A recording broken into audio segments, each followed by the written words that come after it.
Hey, English learners! Welcome back to the Millie English Podcast, your cozy place to learn easy English through real-life conversations.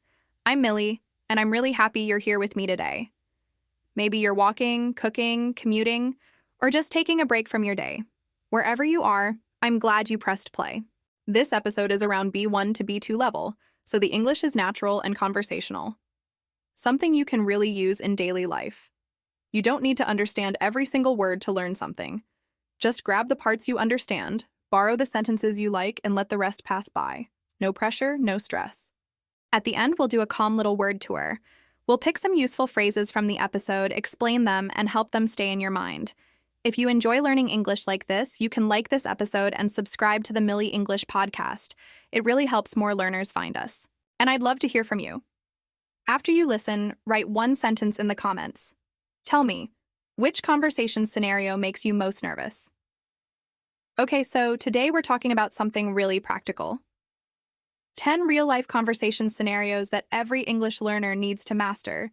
Not textbook conversations, not formal presentations, real situations you'll actually face in 2026. Because here's the truth. You can know all the grammar rules, you can have a huge vocabulary, but if you freeze up when you need to complain about a service or negotiate a price, what's the point? Confidence comes from preparation, and preparation means practicing the exact situations you'll encounter. So today I'm going to walk you through 10 scenarios. What to say, how to say it, and how to sound natural and confident. Let me tell you why I chose these specific 10 scenarios. They're not random. They're the situations where I've seen English learners struggle the most, including myself. I remember being fluent enough to chat about the weather, but completely lost when I had to return a broken product. I could talk about my hobbies for hours, but I'd panic when someone asked me an unexpected question in a job interview. The problem is that textbooks teach you how to introduce yourself and order coffee, but they don't teach you how to handle awkward social situations. They don't teach you how to disagree politely, how to ask for help without sounding needy, how to make small talk with strangers. These are the conversations that actually matter in real life. These are the moments that determine whether you feel confident or embarrassed. So I've collected the 10 most common, most important scenarios, the ones that come up again and again.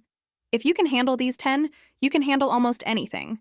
You'll walk into conversations feeling prepared instead of anxious. Scenario 1. Making small talk with strangers. This is probably the most common scenario. You're in an elevator, waiting in line, at a party. Someone starts talking to you. In your head, you panic. What do I say? How do I keep this going? Here's the secret. Small talk has patterns. Learn the patterns, and you'll never feel stuck again. Opening lines work best when you comment on the situation. Try, "Wow, it's really hot today, isn't it?" Or, "This line is taking forever." Then follow up with questions about them like, "Do you come here often?" or "How's your day going?" Stick to safe topics like weather, local events, food, and weekend plans. Avoid politics, religion, and money. When you want to exit gracefully, say something like, "Well, it was nice chatting with you. Have a great day." Practice these patterns. They work in almost every casual situation. The key is staying relaxed and showing genuine interest. Scenario 2. Asking for clarification without feeling stupid. You're in a conversation. Someone says something you don't understand. Your brain freezes. Do you pretend you understood? Do you ask them to repeat? How do you do it without sounding dumb? Here's what works. Be honest but confident. Try these approaches. Direct. "Sorry, I didn't catch that. Could you say it again?" Specific. "Wait, what do you mean by that word?" Check understanding. "So, just to make sure I understand, you're saying," or blame the environment. "Sorry, it's a bit loud here. What was that?" Native speakers ask for clarification all the time. It's normal. It shows you care about understanding correctly. Scenario 3. Giving your opinion without being rude. Someone asks what you think. Maybe about a movie, a restaurant, a decision. You disagree with the popular opinion. How do you share your honest opinion without offending anyone? The trick is softening your language while staying honest. Start with phrases like, "Personally, I think," or "in my opinion," or "I might be in the minority," but acknowledge others first by saying, "I can see why people like it, but for me," use gentle language like, "I'm not sure I agree," instead of, "You're wrong." Always explain your reasoning. Don't just say you dislike something, say why, like, I found it a bit slow for my taste. This way, you're honest but respectful. You sound thoughtful, not aggressive. People appreciate when you disagree with grace. Scenario 4. Complaining about a service or product. Your food is cold, your package arrived damaged, the Wi-Fi doesn't work. You need to complain, but you don't want to sound angry or difficult. You want a solution. Here's how to complain effectively while staying professional. Stay calm and start with, "Excuse me, I think there might be a problem with." Be specific about the issue. "I ordered the steak medium rare, but this is well done." State clearly what you want. Would it be possible to get a replacement? If they resist, be polite but firm. "I understand, but this isn't what I paid for. What can we do about it?"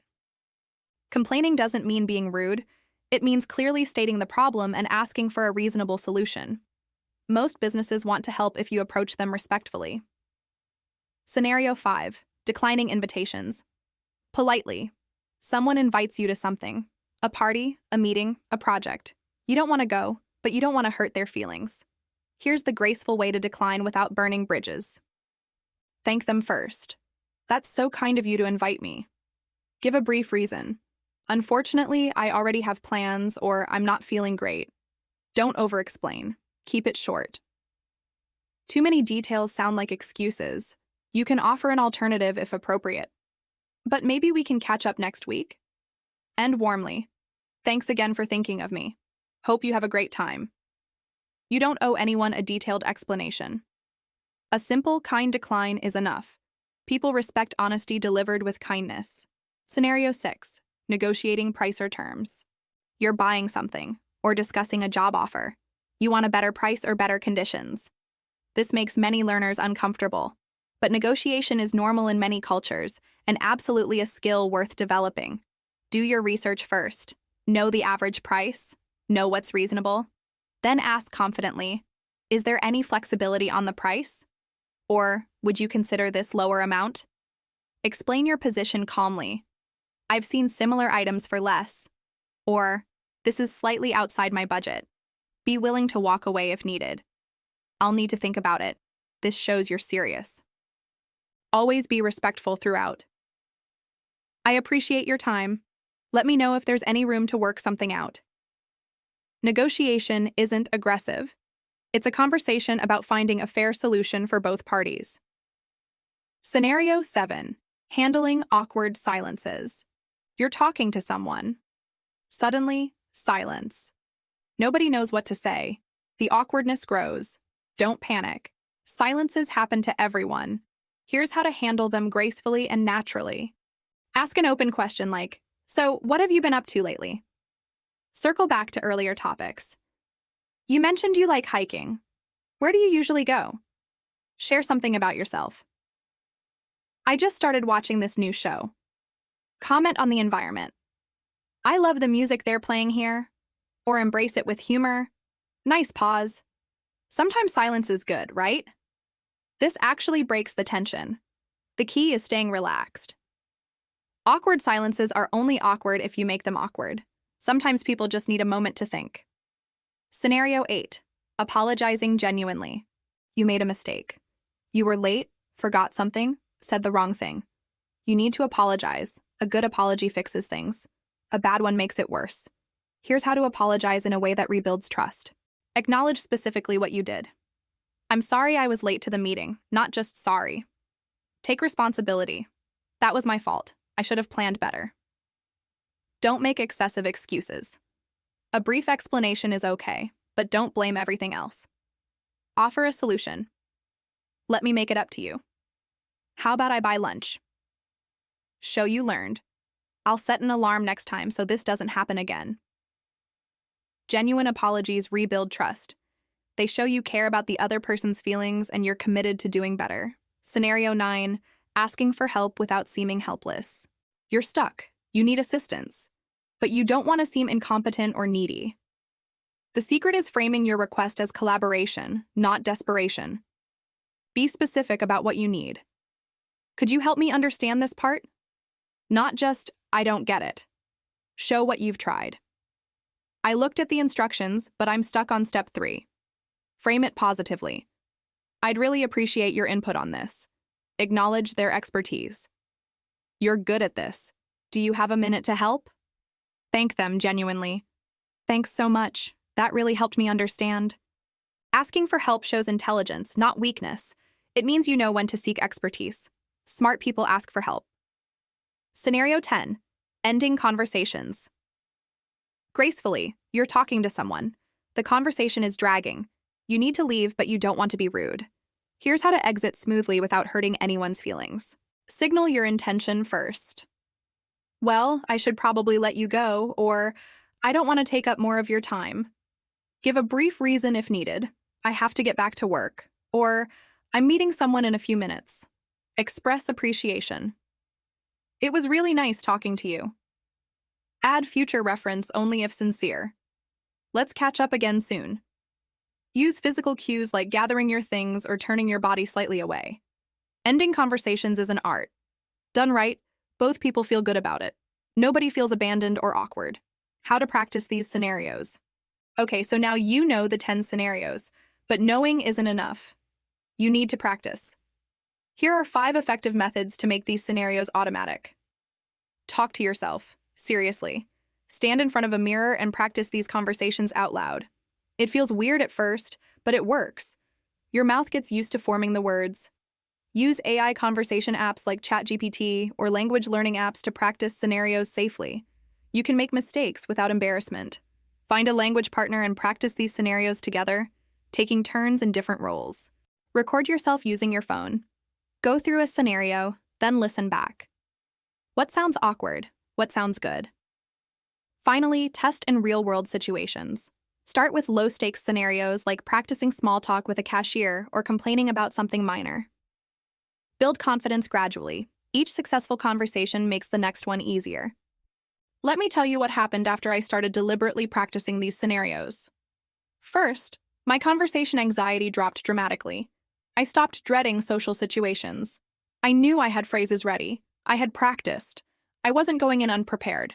Second, people started treating me differently. When you sound confident, people perceive you as more competent. Even if you're still learning, confidence covers a lot of gaps. Third, my social life improved. I could make small talk, connect with strangers, and maintain friendships better.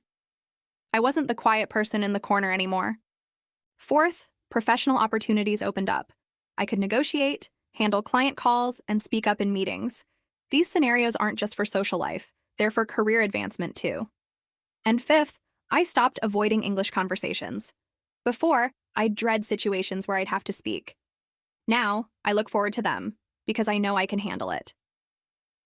Word tour, let's lock these in. All right, it's time to slow everything down. We've covered a lot today, and I want some of these phrases to really stay in your English. So let's do a calm word tour together. No stress, just listen. Freeze up. Freeze up means to suddenly become unable to speak or act because of fear. For example, I freeze up when I have to complain. Or, don't freeze up, just breathe. Toolkit. A toolkit is a collection of tools or skills you can use. For example, these phrases are your conversation toolkit. Or, build a mental toolkit for different situations. Catch. Catch means to hear or understand something. For example, sorry, I didn't catch that. Or, did you catch what she said? In the minority. In the minority means having an opinion that most people don't share. For example, I might be in the minority, but I loved that movie. Well done. Well done means cooked thoroughly, not rare or medium. For example, this steak is well done, but I wanted medium rare. Over-explain. Over-explain means to give too many details or reasons. For example, don't over-explain when you decline. Keep it brief. Walk away. Walk away means to leave a situation or stop negotiating. For example, be willing to walk away if the deal isn't good. Circle back. Circle back means to return to a previous topic. For example, let me circle back to what you said earlier. Make it up to you. Make it up to you means to do something nice to compensate for a mistake. For example, let me make it up to you by buying dinner. Frame it. Frame it means to present or express something in a particular way. For example, frame your request positively. Take up time. Take up time means to use someone's time. For example, I don't want to take up more of your time. Low stakes. Low stakes means not important or risky. Low pressure. For example, start with low-stakes conversations to practice. There you go. 12 useful phrases from today's episode. Even if 2 or 3 stay with you, that's already amazing. So, before we say goodbye, I want you to choose one scenario from today. Just one. Maybe it's the one that scares you most. Maybe it's the one you face most often. Take that scenario and practice it out loud 3 times today. Talk to yourself. Pretend you're in that situation. Use the phrases I gave you. Get comfortable with the words in your mouth. Then, within the next 48 hours, try it in real life. Go into that situation knowing you've practiced.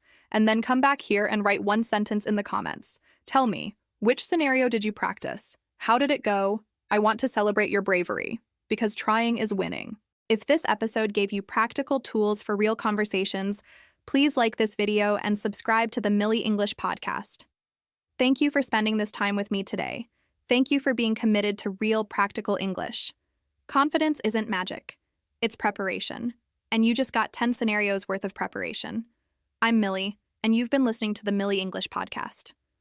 Bye.